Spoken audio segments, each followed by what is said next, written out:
আসসালামু আলাইকুম। আমার বিসিএস প্রিপারেশনে বাংলায় কোন বইগুলা থেকে আমি পড়তেছি সেগুলোই আজকে দেখাবো।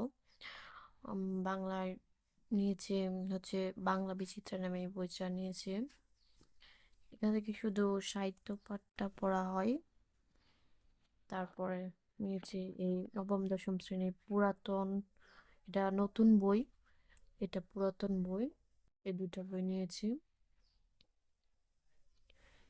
এই দুই বইয়ের আবার অবজেক্টিভ আকারে একটা ছোট বই আছে জয়কলির ওই বইটা নিয়েছি। এখানে প্রতিটা চ্যাপ্টার ভিত্তিক অবজেক্টিভ রয়েছে। পুরাতন এবং নতুন দুইটা বইয়েরই অবজেক্টিভ গুলো রয়েছে।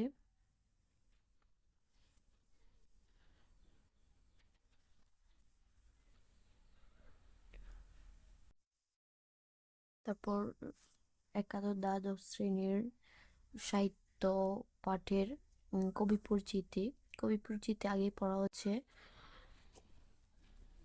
আমি একটু দেখাইয়া দিই। এই যে বঙ্কিম চট্টোপাধ্যায়,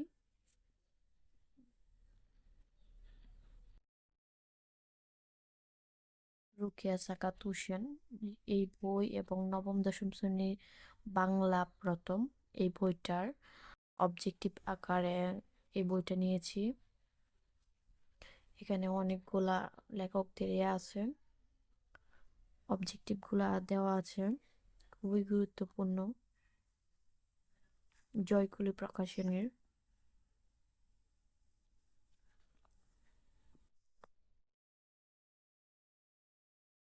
হুমায়ুন আজাদের লাল নীল দীপাবলি বা বাংলা সাহিত্যের জীবনীর অবজেক্টিভ আকারে এমসিকিউর বইটি নিয়েছি জয়কলির।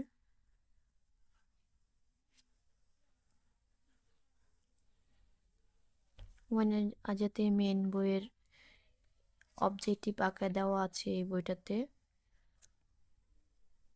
তারপর আরেকটি গুরুত্বপূর্ণ বই যেটা, এটা হচ্ছে সমুদ্র শেখরের বাংলা ভাষা ও সাহিত্য জিজ্ঞাসা। বইটি আমার ছিঁড়ে গেছে অবশ্য। এই বইটি নিয়েছি। এই বইটি মূলত প্রিলির চেয়ে রিটেনের জন্য খুবই গুরুত্বপূর্ণ। আধুনিক যুগ, মধ্যযুগ, এগুলা খুবই বিস্তারিত দেওয়া আছে।